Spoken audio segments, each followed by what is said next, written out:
everybody. Welcome to the Rec Poker Podcast. You'll kind of notice today that it's a little bit of a different format. Just me flying solo. There have been a few family emergencies on the Rec Poker side of things. So we're not doing a panel discussion today. We're just having me in conversation with one of our favorite guests. So as always, a reminder, Rec Poker Podcast is sponsored by Running Aces Hotel, Racetrack, and Casino, as well as website AMP. So please check out those sponsors. We couldn't do this without them.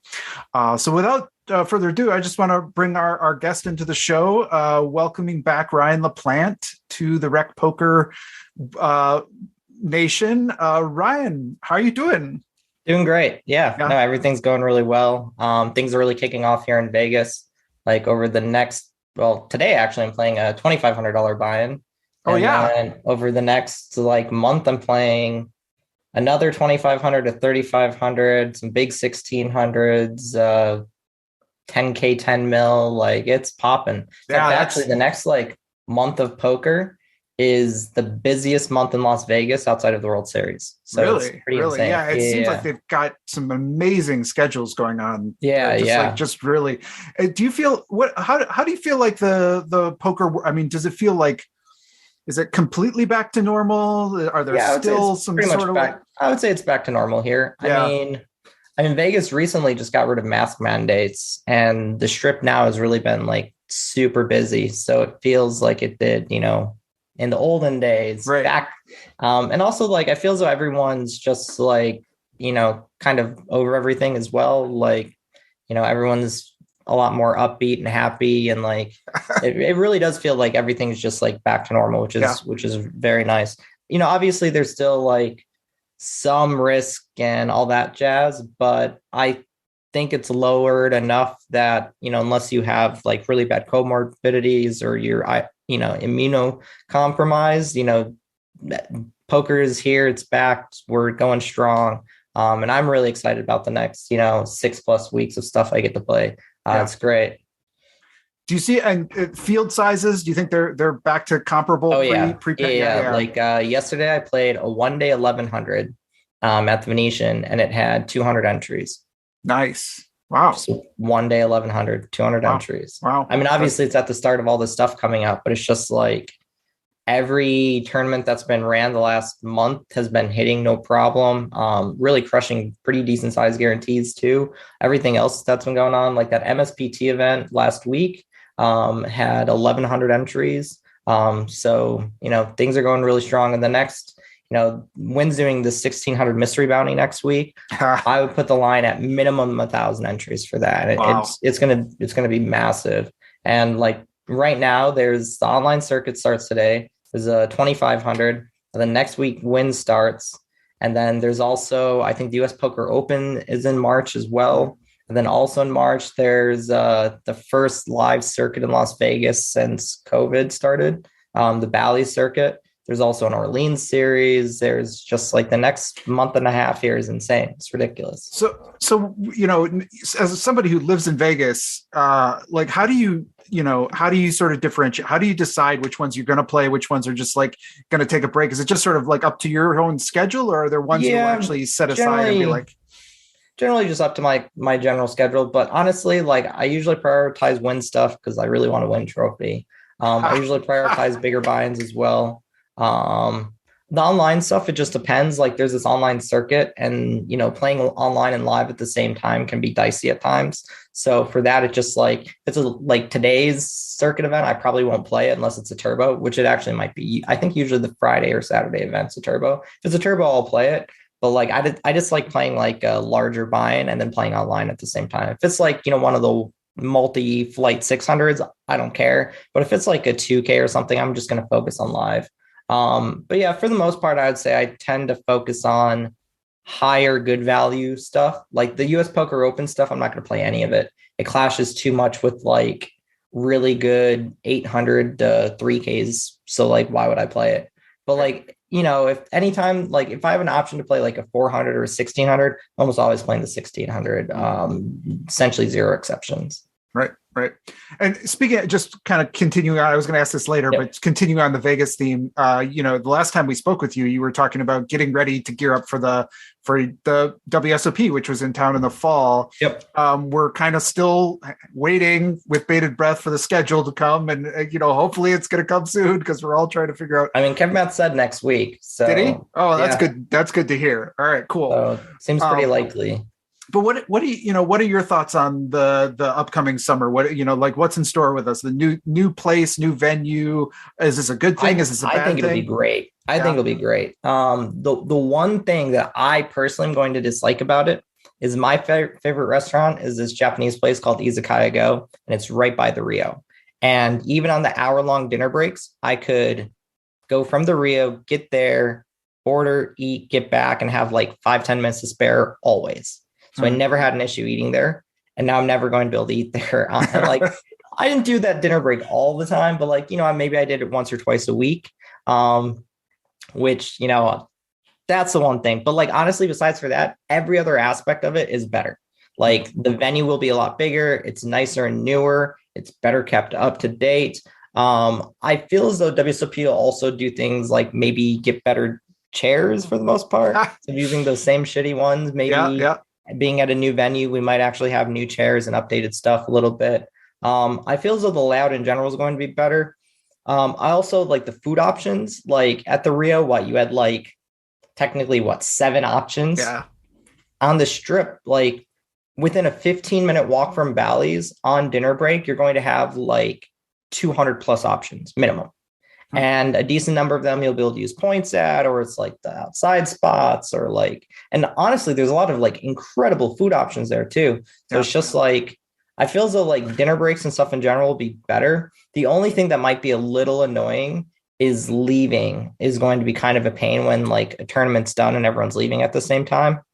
At the Rio, I feel as though you had enough exit points that, and if you you could beat the rush and get out in time and wouldn't be too bad. Feels at Bally's, I would say parking at that main garage would probably be a mistake. So I'm almost never going to park there. I'm just going to park either across the street or do whatever. So I feel as though parking, you might have to be a little bit more creative than what you were at the Rio. But beyond that, I feel as though and even then, I feel as though parking is still going to be better. More options. There's so many places within a 10-minute walk from there that, I really think maybe I'm going to be wrong, but I really do think it's overall it's going to be a very good change. Yeah. The other thing I'm kind of excited. I mean, I think we're going to get new chips too, right? Because all the chips had Rio on them. So they've got to come out with a whole new lineup of chips. Yeah, that's true. And fun. Honestly, one of the chipsets I dislike the most is the one they've been using the most often at the recent series. They're the kind of plasticky. They're really slippery. It's so easy to knock over stacks and stuff with. They just feel fake and cheap, and it doesn't it's not a nice experience. And it really it makes when they're using them for 1100s and 1500, 1Ks and 1500s there, it makes it not feel like it's a WSOP event. And I know it's kind of a weird thing, but I don't know. I feel as though the quality of the chipset says a lot about the type of quality of an event. It does. I mean, I think that's part of the mystique of it, right? And it's part of the whole thing. I can't believe they're not gonna try to sell sets of the old ones, put bullet holes through them or something, and that's in your merchandise section next year, and I think that would sell big. But anyway, I'm sure it'd do pretty well. I hope you're right that they do new chips and not just repurposing the old ones or whatever. They'll say Rio on them. They can't. I mean, I don't know. Maybe also, they could, but I bet with it being the horseshoe now, in a month it'll still be Bally's circuit. But I think once that circuit ends is when it's switching over. I think it's switching over in April or May. And when it switches over, I mean, why wouldn't they have plans to have horseshoe chipsets and everything? So I hope that's right. I wanted to kind of get into some LPP stuff, but the one other question I had to kind of catch up on our last conversation. When we last left you, you had said that your goal over the next couple of years was to become the number 1 ranked money winner in Minnesota history.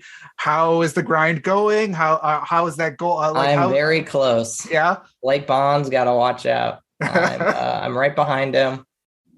I am $315,400 off. Wow. What? That's one big score, I guess, right? Yeah, it's like a win. Like if I win this 2,500, I'd be like really close. Yeah. I mean, and honestly, just in the next month, assuming I fire one entry and everything. I mean, I'm playing at minimum like 50,000 in binds in the next month, but honestly, I could play as much as 150K in binds for live in the next month and a half. So between that and then the World Series, I'll probably play another 200K. Yeah. So if I just break even between now and the end of series, I'll catch up with them, assuming he really hasn't been playing much live. That's been kind of the nice thing, is that the people above me, I was just steadily catching up on them since none of them really play live as much. I think Blake's like last cash was, his last live cash was 2.5 months ago, the MSPT. And then his one before that looks like it was pre-COVID.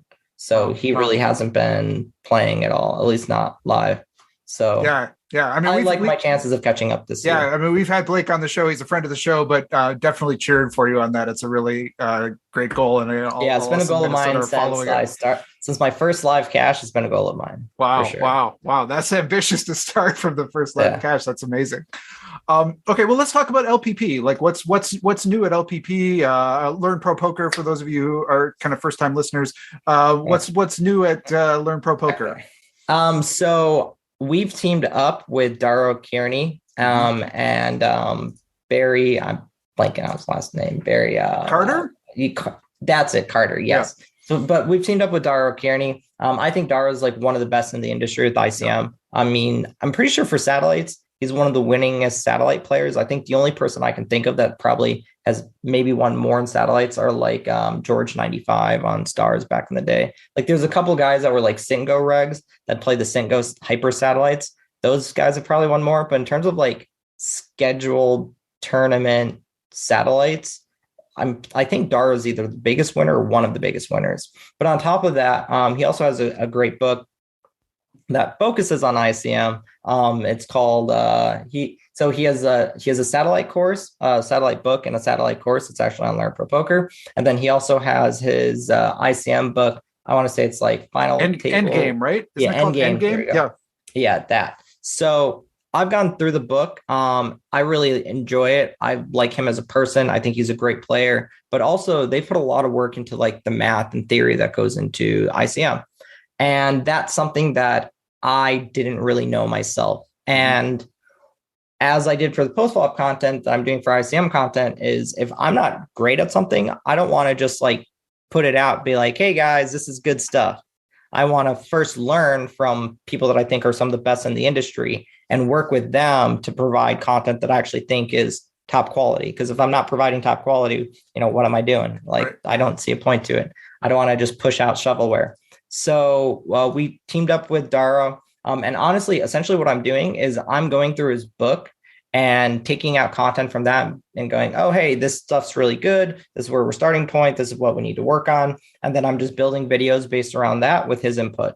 So I'll make up the video based off his book. I'll put some of my own little twists on it, my own explanations behind things, verify with him that I'm explaining it right, that I understand it correct, and then pushing it out as the newer content. I feel as though that it's A, helping my game out a lot, which is great. And then B, I get to provide new content for people that I feel as it will also help out their game a lot.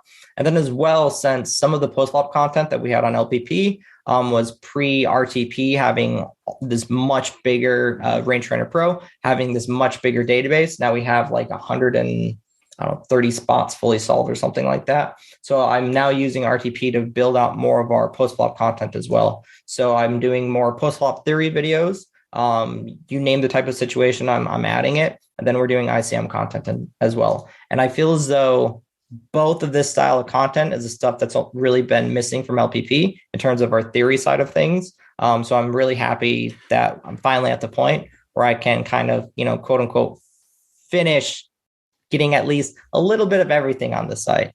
Really, that's been my goal from day one, is to make sure we have really high level top of the line, top of the industry content that covers every aspect of the game. So someone that's like a newer to poker, but has, done a little bit of studying, has a little bit of foundation already built, can hop on the site and work on every aspect of their game, do so quickly and easily, not feel lost at all. Like there's not an overwhelming amount of videos. Everything's very well structured and built from the ground up. And that's really been my goal from day one, is just building good, high level structured content that's easy to go step by step on. And for sort of our listeners who maybe aren't as familiar with ICM, can you kind of just even walk us back a little and just kind of like explain like what is it? What even is? I mean, I'm sure a lot of people have heard of it, but what even is it? How does it impact your game? So ICM is called the independent chip model. And what it does is it gives a value to your chip stack based off of where you're likely to finish.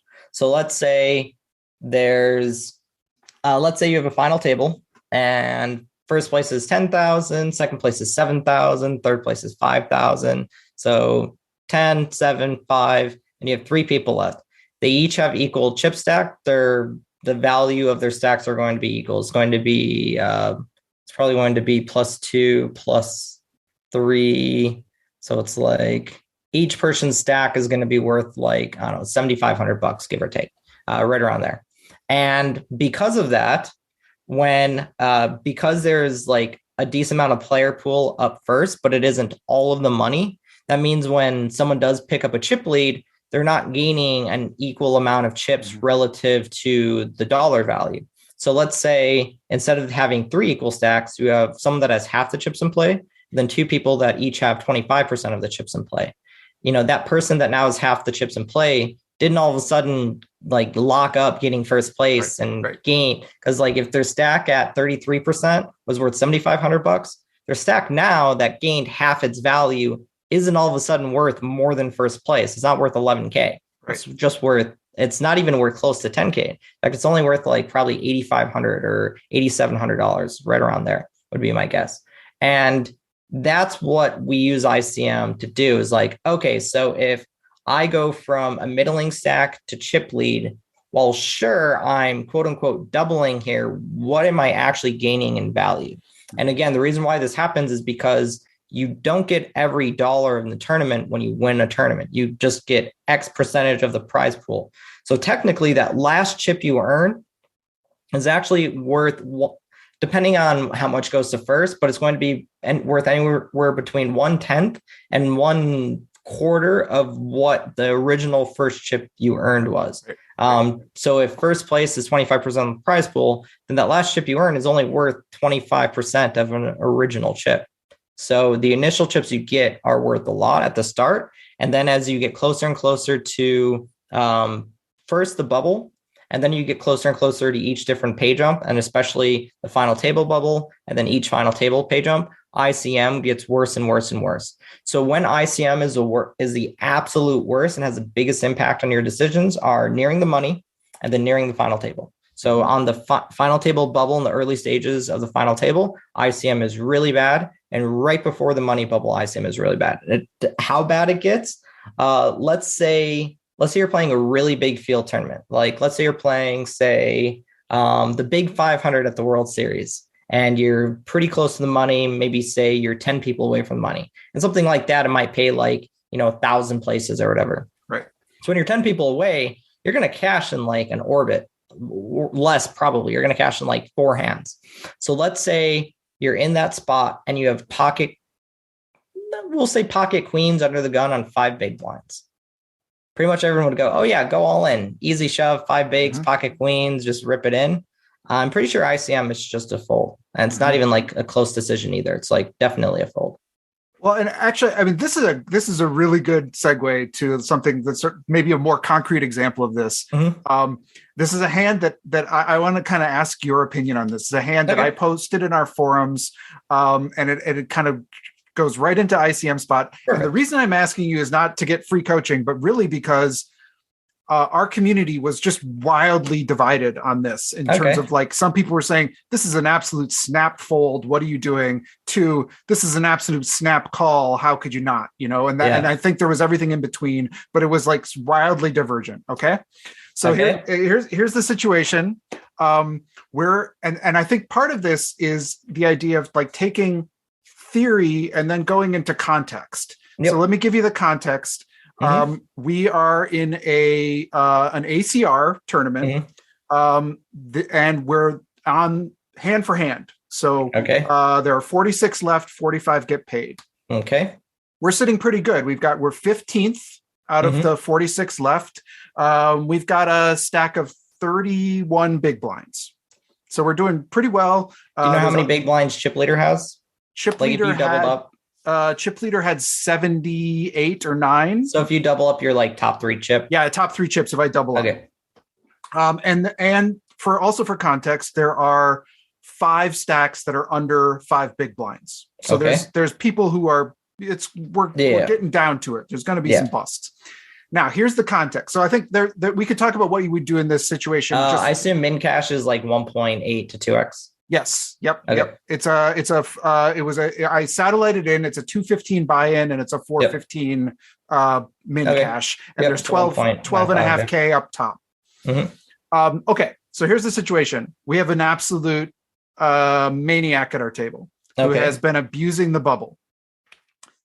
They have they're just on this orbit. They've already gone in 4 times. One of the times they were called by pocket queens and they had queen 4 offsuit, and it came straight ace king jack 10. So they chopped, right? So they're still sitting at the same stack, although they've been chipping up a little. Okay, so that's the context. They're sitting in the small blind. We are in the cutoff. We have 31 big blinds. They have 30 and a half big blinds. Okay, so we cover them, but barely.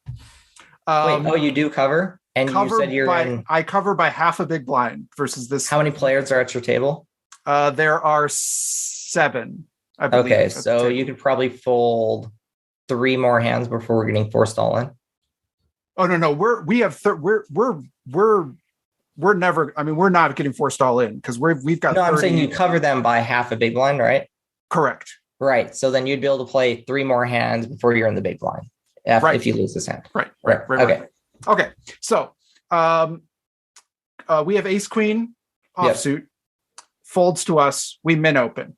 Yep. Maniac jams. The reason I didn't, there's been some conversation, should I shove? But behind the small blind is a 50 big blind stack. And I just thought it would be a disaster to jam and get called by the big blind. You don't want to open shove there. Right. So that was one of the, but I don't think that's right. So I min open for 2 big blinds. Maniac, as we probably expected, jams, folds back to us. So first of all, I'd probably actually 2.5x open. I might even full 3x. The reason why is because so when we're like min opening, we're min opening as a general rule of thumb, or technically you're supposed to like 2.1x is like theory. I think at 30 it's like 2.1 or 2.15. Maybe it's like 20, maybe 30 is 2.2. Yeah, I want to say 30 is 2.2. Below 30, it's like 2.15 is what we have set up for RTP, something like that. Typically, like when you're opening small because you want to play a lot of hands. Right. But when you're playing a really tight, really strong range, you generally just want to open bigger, general rule of thumb, just because your entire range wants to build pots. So I would be 2.5xing because our opening range here is so strong. Like, like if you have ace 9 there, it's like, do we want to open this? Right. You have like king 10 as well. If you have like 6s, like your opening range there. So pure theory, your opening range there. So 30 bigs, you said from cutoff. Yep. Cutoff. That's like what, 35% of hands, give or take. 34.27% of hands. But in actuality, I'd be opening like, 15%. I'd be opening as on like early position. I would essentially be opening like 15% of hands, like ace 10 plus, king jack plus. To go back to that question, you would do that regardless of whether there was the maniac or because of the maniac. Just because it's a bubble and because there's a big stack in the big blind that covers you. Right. Because like them folding is a win. So if them folding is a win, then like let's make it a size where they actually fold. And like it's not like us minning tells them how, like us 2.5xing versus us minning doesn't really tell them how strong our range is. Sure. Because they're going to be aware of the fact that we're opening super strong anyways. So you just want to go really big. And honestly, I'd be completely and totally okay with full 3x here. I think it's completely fine. Okay. The only issue with opening bigger is that Maniac, when they push, you're getting slightly better odds and you're, more forced into calling off. Whether or not this is a call. So the fact that you can play and fold 3 more hands makes me way more inclined to call. It's such a small thing, but it matters a lot because that's still 3 more opportunities for someone else to bust and you to cash. So if you call off and lose here, you're not immediately bubbling. You still have an opportunity to cash. On top of that, the fact that you have a medium stack is way better than if, say, you had a short stack. Mm-hmm. So let's say you had like 20 big blinds. Going from 20 bigs to 40 bigs isn't really that great. So if you had 20 bigs, I would just open jam. Just you don't want to induce a shove. But at 30 bigs, when you open and get shoved on, I mean, your worst case scenario versus player, because you said they're like that ridiculous and you gave like that queen 4 off combo, they're like, if they had like, say, ace 8 off, it wouldn't shock me. They had like an ace 4 suited, it wouldn't shock me. They had like a 6s, it wouldn't shock me, or 5s. They had like a king queen off. Or like a king jack suited. That's essentially like I'd give them like 14% of hands. And this is like a really loose range. And they're also probably actually just 3-betting aces, kings, maybe even queens. But we can remove like aces and kings from their range. Mm-hmm, mm-hmm. And you're just going to be in like such great shape here. Yeah, 57%, which is just, you're just killing it here. You need like what, probably 46, 47%. I mean, plus 10%, plus you're not going to bubble when you stack off, and you're going to get moved into top 3. Also, the fact that's only 45 places paid. Let's say it was like 200 places paid. I actually think it's a fold. And I don't really think it's that close, because at 200 places paid, going from 30 bigs to 60 bigs would be nice, but you're not like a top, you'd be like a top 20 stack. Right. It's not like your top 3. And then on top of that, 45 places paid is going to have a larger percentage of the player pool up top. It's going to have 25% up top instead of, 200 places paid is going to have like 18% up top. Right. And on top of that, there's also pay jumps coming up pretty quick that are going to be a decent amount bigger. And if you have a bigger stack, that's going to be really, really good for you to be able to top 27, top 18, top 15, top 12, final table. So yeah, I would stick it in. My guess though, is that it's only a stack off because we know that they can be ridiculous here. Right, like they could show up with something absurd. If we didn't know that for sure, I think it's a fold. Like if you hadn't told me about a queen 4 offhand, like if you hadn't said specifically that they're a crazy maniac, because like their 3-bet shove range, I think based off ICM, I think in actuality, they should probably only jam like maybe like ace 10 plus, maybe like 8s plus, aces, kings. Right. So like, I think versus their actual, like what their shove range should look like, you're only making a couple of percentage points, probably running like plus 3 to 5% chip equity, depending on exactly how tight it is. And that's probably breaking even or losing money dollar EV. I think when you can run like plus 10% versus them, and also, so let's say you had half of a big blind less and they covered you. It's probably super close, but I think the fact that you cover them by, even though it's only 3 hands, those 3 extra hands I think matter enough that I think it's a pretty clear stack off. But like without it, I would say it's a stack off, but it's close. And I would say without the information you provided before of them having some pretty ridiculous hands and spots, I would say it's a clear fold. And so that was part of the conversation. I sort of like, I kind of want to pick your brain about like, how do we take these theory spots that are like these things that maybe we see a chart or we learn like, ICM, you're supposed to fold a lot or whatever, and then apply it to sort of context, like these exploits about how people are playing. Like, for instance, I'll just kind of expand on this. Some of the conversation revolved around some people in our community saying, if this player shoved and then flipped over Jack 7 of clubs, right? Like that they would still fold because of the situation. And I think like that's part of the conversation, like that I was trying to like tease out from people. And I'm kind of curious about your thoughts on like how you approach this. There we would have a 14% edge, or 12%, 14% above what we would need chip equity. A 14% edge is massive, massive, massive, massive. So like you can pass on a 14% edge in like the most extreme of ICM situations, which this actually isn't that.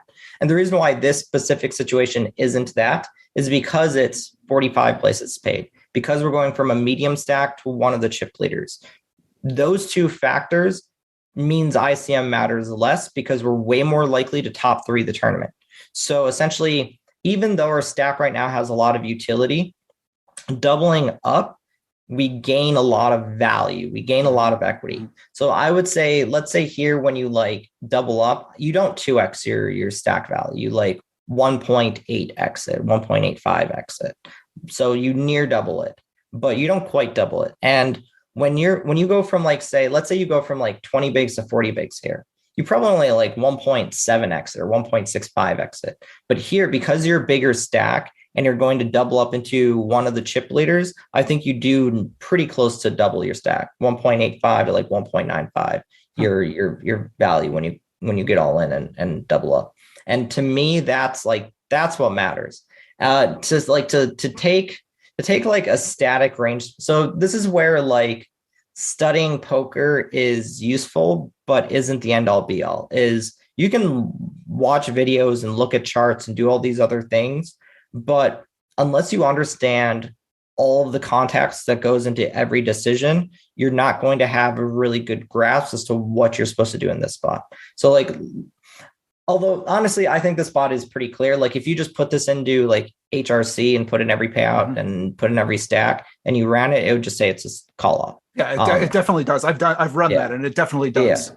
So this spot actually is pretty simple in that it's just, hey, it's correct. Here's actually, I actually had a really cool kind of ICM adjacent spot. It's a mixture of ICM plus situation. Last week, or on not even last week, 5 days ago, I final tabled 1100 at the Venetian, took 8th. But this tournament had like 21 people paid, and this was 40 people left. And my table draw is to my left is fun player, extreme fun player with a massive stack, another fun player, and then it's elite pro. So to my right, I have 3 pros, one of whom is elite, and then to my left, it's all fun players. And I've got pretty good if you could get it right. Yeah, exactly. And I've got a really good position here. I raise ace jack suited on 35 big blinds from MP1, folds to the small blind, who's the elite pro, who goes all in for 21 big blinds. Ace jack suited is a snap call theory. It's not even close. Like the call probably makes like 1.5 to 2 big blinds. So it's like a plus 7% edge, give or take, plus 5 to like 8%, somewhere around there. And I still folded.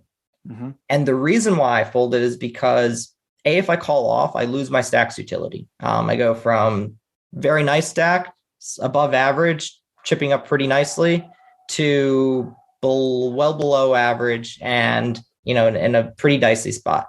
But our table is really soft and it's not breaking.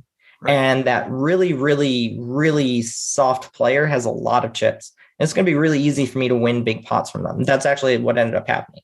Is I pass on this spot. Couple orbits later, I win a decent sized pop off of him. I was able to afford to take a flip that I got forced into. And then I got coolered, but drilled ace king versus kings. And then after I chipped back up to where I'd been, I then busted the fun player.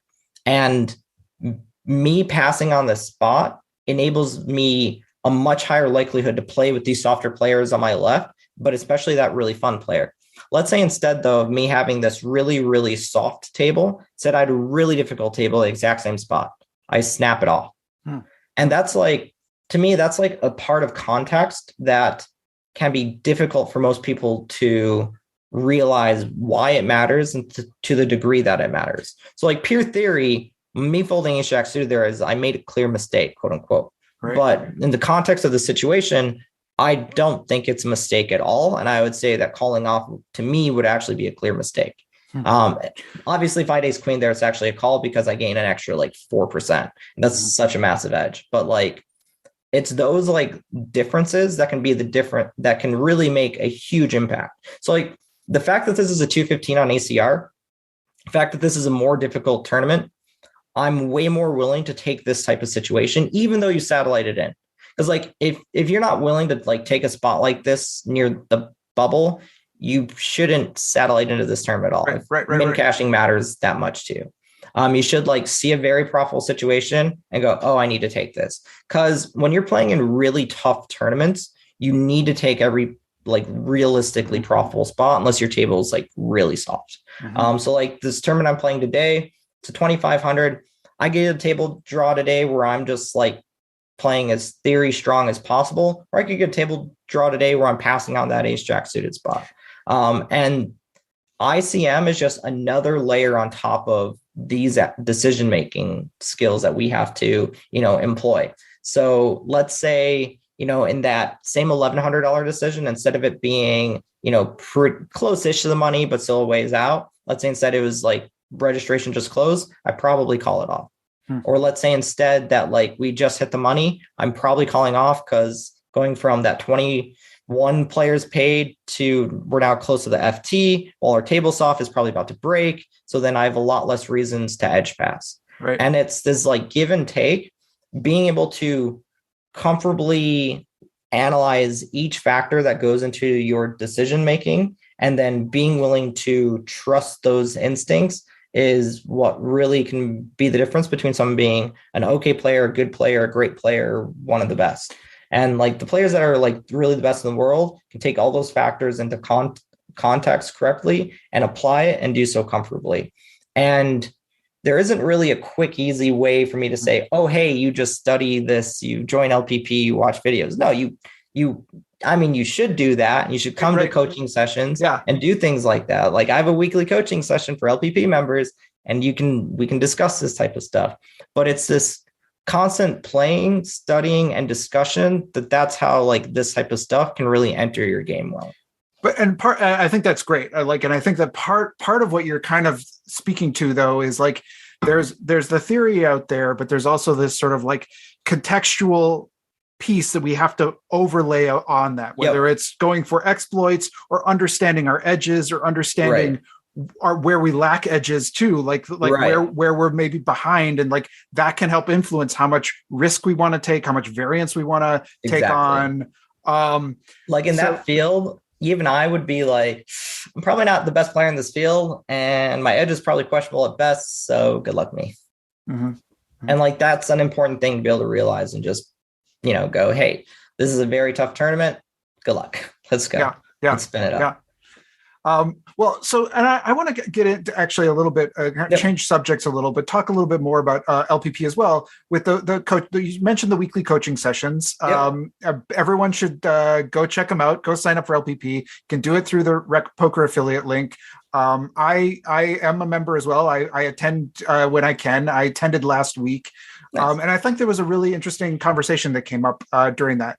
You spoke about there was a player, there was a session where one of the players played pretty much theoretically absolutely correct. Like it was like this like spot where they kind of, and you sort of mentioned this is probably either a high stakes reg or somebody who's using RTA or real-time assistance sort of as part of that. And and during that you said, but you think that the industry is sort of, this is a problem in the industry. When you're going to play online, you have to realize that there are probably people who are doing this right now, but you think that the industry is starting to take some steps to fix that. Yeah, so what, can you talk a little bit more about what those are and how players can start to feel maybe like that the integrity of the game is going to start to be more protected? Pretty much every company that I've spoken to is aware that it's an issue, and is either already their security is like trying to figure out ways to detect the programs running and doing all these other things, or they're trying to figure out other means in terms to detect play. And I actually can't really go too much into details with it because one of the things that RTP is working on is actually combating this. But I know for a fact that companies are working on fixing this and that they are aware of it. The thing is that like things like bots and like these RTA tools take money out of the ecosystem that the sites don't want taken out. And then on top of that, they know that players care about the game integrity being as good as possible. Right. And they also care about that to some degree as well. So they're highly incentivized to put work into fixing these issues. And yeah, it definitely is a pretty massive issue, especially on like some of the gray market sites, like especially like sites that don't allow like screen names. Those can be some of the roughest. I mean, yeah, a site like Ignition is still really soft, but it's just like anytime a site isn't like really well equipped to handle this stuff, there's going to be like issues. The main like sites tend to be pretty good about this stuff, but it's still certainly a problem. But I know it's one that's being worked on. I would say within the next few years, I'd expect it, even though the tools that like can make these things will get cheaper and better and easier to produce and yada, yada, yada. I think the tools to detect this type of cheating will way outpass it to a very significant degree, and it'll be less of an issue going forward, because like the way to detect it is just based off of play, like based off of analyzing play. And the tools to analyze that play are getting way better on the site side of things. So it's something that right now is a serious issue, but I think will be less so down the road. Like within the next few years, I think it'll be way less of an issue. That's good to hear. It's good to hear, because it is kind of scary to think about, like, you put all this work in to try to study and try to get better. You know you're making mistakes all the time, and then to know that you might be up against somebody who's just not. Who's just clicking buttons and being told what to click. Yeah, it's definitely a frustrating thing. But that's also one of the nice things about live. Like, I mean, I love playing live, but also it's just like, it's a lot harder to cheat live. You definitely still can, but it's way more difficult. And the only times I'm ever really concerned about cheating is like some of the small high stakes fields where people might have swaps and might be colluding or doing things like that. But for the most part, it's just like, it's so much tougher to cheat live that it's just like, it's not really a concern. Yeah, no, you feel much more comfortable in sort of a live environment. You can just see what's happening. You can see your opponent, all those kinds of things. In a casino, home games. Yeah. In a casino. I'm not really concerned about it. Right. Well, I don't want to take up too much. This has been a really great conversation, but tell me what's next for you? What's coming up? A month and a half of grinding live and hopefully putting up some big results. Month and a half of trying to catch up with Blake. But yeah, like LPP work, RTP stuff, of course, the Range Trainer Pro and Learn Pro Poker stuff. Range Trainer Pro, we're just steadily building and growing our database. Like I said, we have like 140 spots fully solved.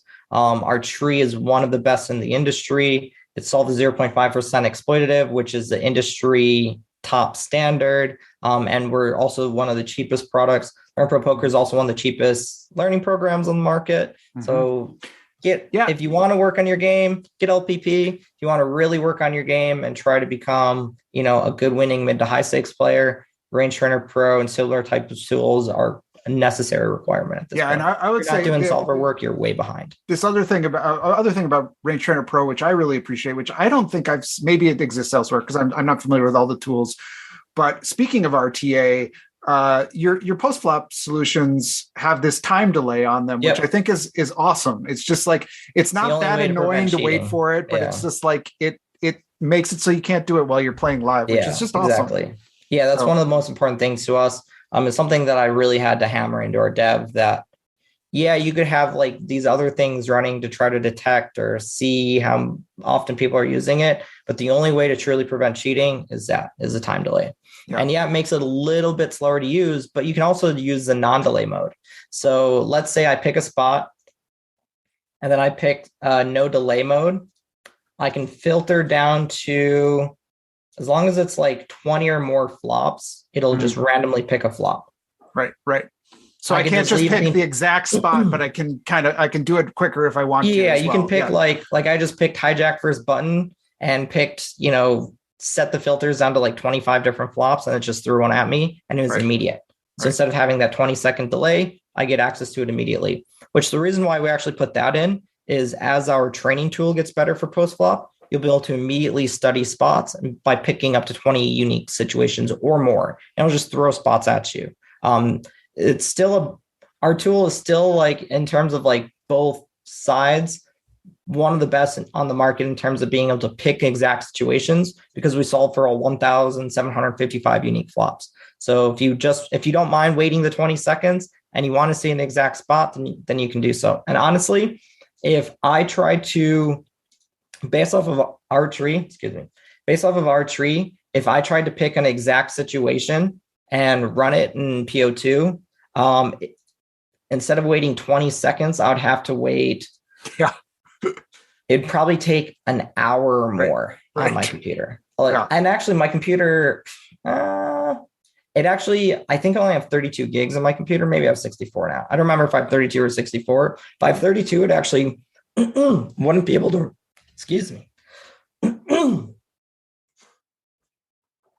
I have only 32, which is still a lot, it wouldn't actually be able to run the tree at all.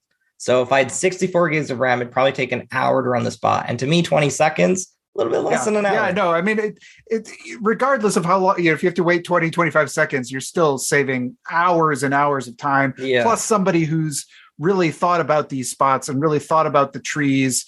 Yeah. Sort of doing all that work for you, right? Because that's the art of these solvers, right? They're just a calculator. So whatever you put into it, you're going to get the answers based on that. And if you put in a bad question, you're going to get bad answers. Right. And that matters a lot. Like some of the products that are out there really aren't very good because their trees are either too complex. They have 10 sizes every street, which is not good. You need to study off of something that you can actually use in game, which the tree that I built is very robust, but it's simple enough that I'm thinking about what the spots look like and why all the time. Like today, I expect my table draw to be tough enough that I'm just going to be playing as fundamentally strong as I possibly can and using that as a means to do well in this field. But yeah, so working on the site stuff has been good.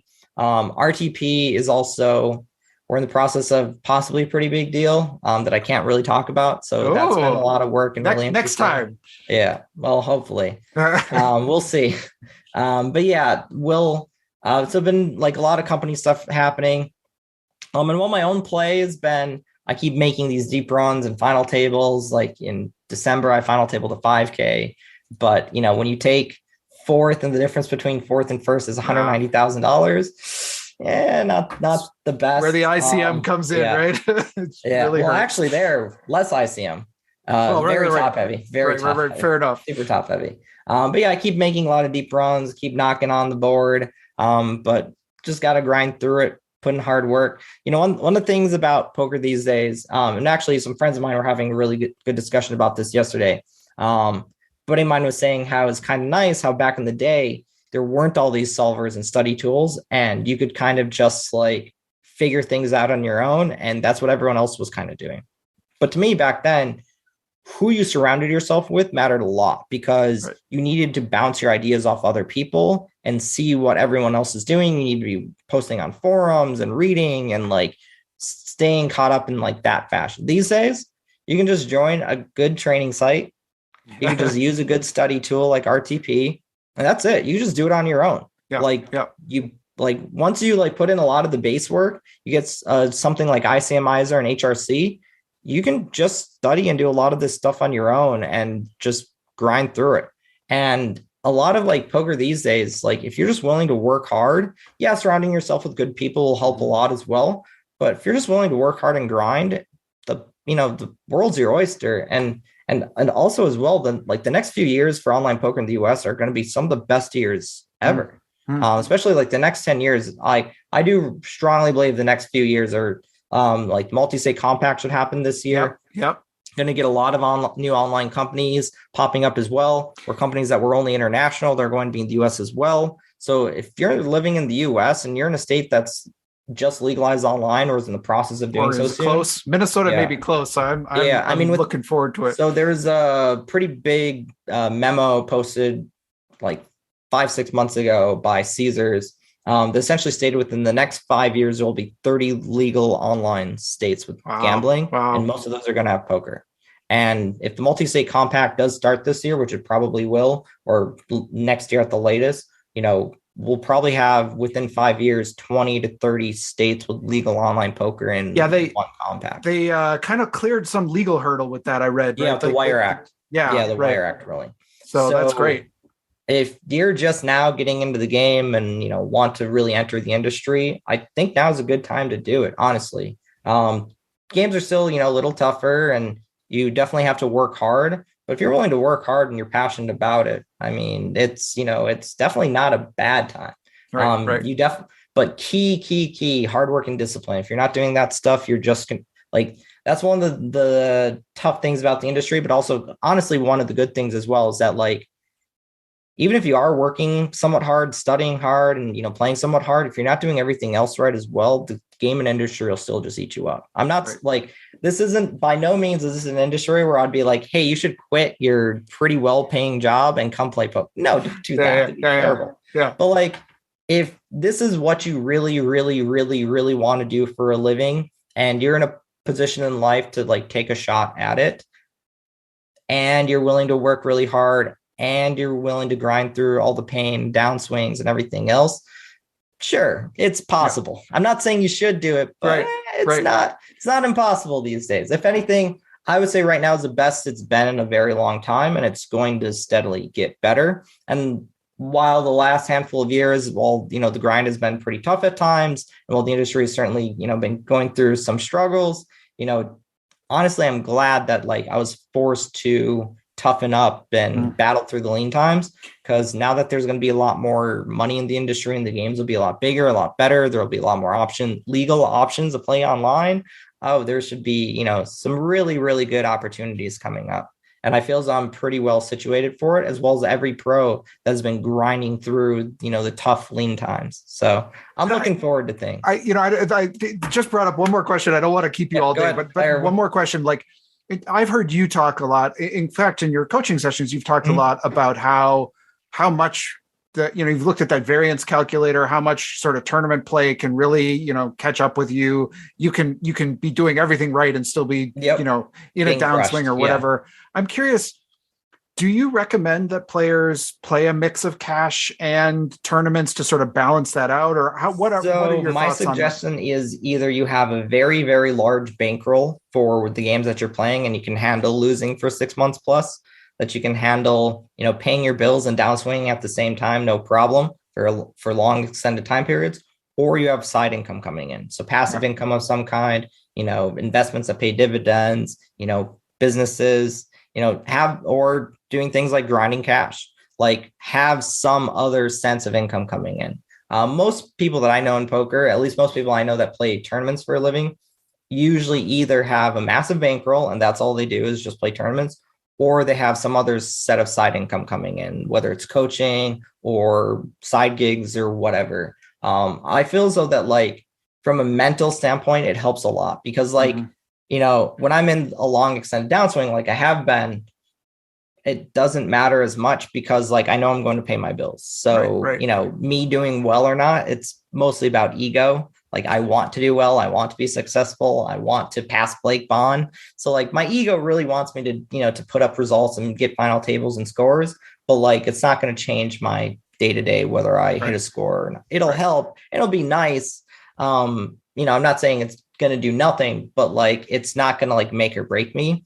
And when you're grinding, you need to be in that position. You need to either have side income coming in that's paying your bills, or you need to have enough of a big bankroll to to be able to lose for a year straight. So that's why my suggested bankroll for people that are playing tournaments for a living, for online, to have 500 average buy-ins as well as a year's living expenses. And I would say that that's the minimum. I wouldn't say that's a normal, I would say that's the stone minimum. And really, I would suggest 1,000 average buy-ins plus a year's living expenses for the stakes that you want to play. And I would say for live, I would say at minimum a year's living expenses, but really you should have 2 years living expenses as well as 200 average buy-ins, or at least 150 average buy-ins. If you're at 2 years living expenses and 150 average buy-ins, I think you're going to be perfectly fine. So that's, to me, that's always been one of the hardest parts about tournament poker. Isn't playing well, although that's super difficult as well. It's just dealing with the swings and having the financial wherewithal to be able to play everything. But that's also why people sell. I still consistently sell the bigger things. I sold to this 2,500 I'm playing and I'm backed. And like doing things like that means that like I can grind without stress, and that allows me to play so much better. Right. And if you put yourself in a situation where you're caring a lot about doing well and you need to do well, it's when your game's going to fall apart. It's when there's like, and also the stress and stuff, it's not good for you. And also it's just not a position you should ever put yourself into. So I would say that stuff honestly is one of the most important aspects of the grind in general. And definitely something that anyone who wants to take poker seriously really needs to think about and be aware of. And if you're like, hey, Ryan, I don't have people that buy action, or I don't have this bankroll to be able to do this. Well, build it up. Mm-hmm. This is like, if you're not willing to put in the work to do this stuff, to, build your bankroll or build your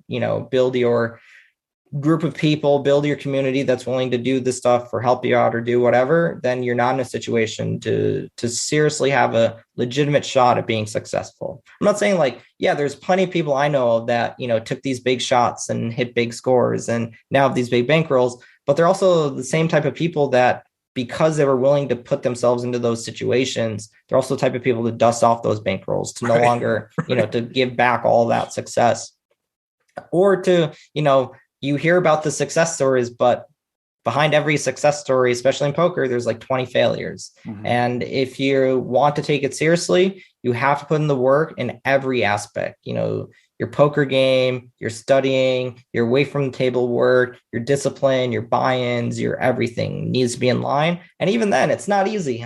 Like you do everything correct and it's still difficult. It's just, even though it has, I've had my ups and downs, and like this downswing has been not ideal by any means. It's honestly the worst downswing I've ever been in, to a decent degree too. I'm like at the bottom of it. I still love it, and I still love the grind, and I'm like excited to play every tournament and excited to be there every day and studying a lot, working hard on my game. And if you can't be in that spot yourself, you're just way less likely to be successful. Yeah. And I think that's honestly, that's a great place to end too, because it's one of our favorite things talking to you is just like, you're just a great ambassador for this game. You just love this game. We always love talking to you at Rec Poker. So I hope that this next month brings you that win trophy. I hope we get a little shot of that. I hope it brings you top of over Blake Bohn, although, we love Blake, but we're always cheering for you. So I'll at least make him keep. He's going to have to work hard. He's going to have to earn his keep. Yeah. Indeed. Well, thank you so much for taking the time. It's always a pleasure to talk to you. Thanks everyone for listening. And I just want to always remind everyone that our sponsors are Running Aces Hotel, Racetrack, and Casino, as well as Website Amp. So until then, we will see you next time. Thanks. See you, everybody.